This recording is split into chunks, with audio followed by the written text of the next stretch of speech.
I will give a background before I tell you the encounters I had. I went to an all-boys boarding school from the age of 13, until just after my 18th birthday. My school was old. And I mean old. It was founded over 450 years ago, back in 1552. To put that in a little context for my American friends, that's 245 years before the USA was founded. With a place that old, it carries things. As you can probably imagine, I have a lot of stories from my 5 years of service at my school. Feel free to ask any questions. One last disclaimer, I am in no way a writer. So, I do apologize if this post comes out and makes no sense whatsoever. My first couple weeks at school were incredibly nerve-wracking. I had never spent more than a night or two away from home. So, I felt homesick and overworked, as I was getting used to my new work schedule. But I was making friends with some of the boys in my year and things were looking up. At this point, I was probably the smallest boy in my year. I hadn't hit my growth spurt yet, and I wouldn't for a couple more years. The older boys in our schoolhouse would tell us stories of how the school was haunted, and that we should never adventure alone past sunset. My friends and I did not believe them in the slightest. We assumed that they were just playing tricks on the new boys. But we were so wrong. I remember the first time something odd happened. I was quite under the weather and had a high temperature. This was within my first month of moving into the school. My teacher suggested that I should take a cold shower. It was late in the evening and showers were usually reserved for first thing in the morning unless you had pee that day. I remember feeling rather dizzy, and so my friend offered to accompany me. We went down to the shower room together. Having showers at my school was probably the most awkward thing I remember about my time there. One big open room, with a dozen or so shower heads. That was a tough thing to get used to when I first started, but I did get used to it rather quickly. I was never really shy about my body or anything like that. But still, there were at least 2.5 boys in my schoolhouse. All crammed together in a completely open communal shower room. It was awkward to say the least. But back to the point, when my friend and I went down late in the evening. We placed our clothes under a shower head that wasn't going to be used by either of us and got in the shower. The hot water boiler would not have been on at that time in the evening, so my cold shower certainly was cold. After around 5 minutes of my friend and I standing in the freezing cold water, all at once, every unused shower turned on full blast. As well as that, the freezing water suddenly turned boiling hot. Like, red hot. I'm sure if my friend and I didn't manage to get out of the way of the water before it reached full temperature, we would have been burnt badly. We immediately made a run for the door of the shower room, but it was locked, and we couldn't get it opened. We started panicking, as you could imagine. 2 naked 13-year-old boys slamming on the shower door with all we could muster.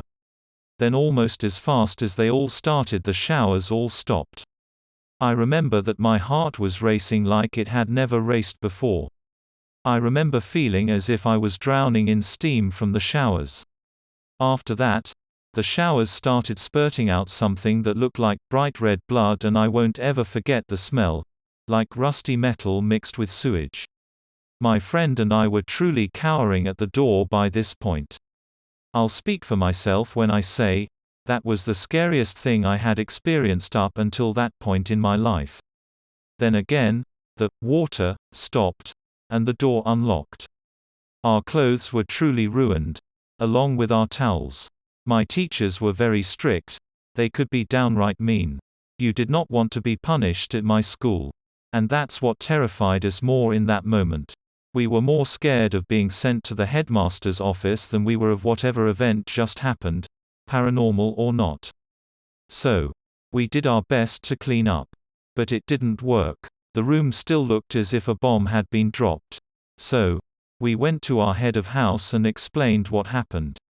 He seemed confused, perhaps even slightly scared. He told us to go back to our dorm. The next day the shower room was closed. and we had to use another house's room. As I said, this was probably the first time I experienced something that I cannot explain. Whether it was paranormal or not, which personally I'm almost certain it was. How else would all the showers turn themselves on and the door lock itself? This is only one story from my 5 years at my school, and honestly this is one of the mildest. Second encounter. This takes place around 2 months after the last incident with the showers. It was the first Christmas holiday, and most boys were packing up to spend 2 weeks at home with their parents. My parents had already written to me and said they were too busy for me to come home, so I would be spending the holiday there. I have to admit I was disappointed, but I did as I was told. All of the friends I had made left for the holiday, so I was pretty lonely. But I was enjoying some rest time. For those of you who don't know how most boarding schools in Britain work, we had a 6-day week. We had normal lessons all day from Monday through Saturday, and on Sunday we had to attend a church service for the first half of the day. Meaning we only got one afternoon off to rest in the week. So, I spent most of the time I was allowed in bed reading books. The weird things were more prominent when it was the holidays. It was as if whatever energies were there became braver when there were less people around. In my schoolhouse around 2.5 dozen boys, but only 4 had stayed for the holiday. Only 1 was the same age as me and none had stayed from my dorm room. Which I have to admit, I was thrilled about. Well, I was at first anyway.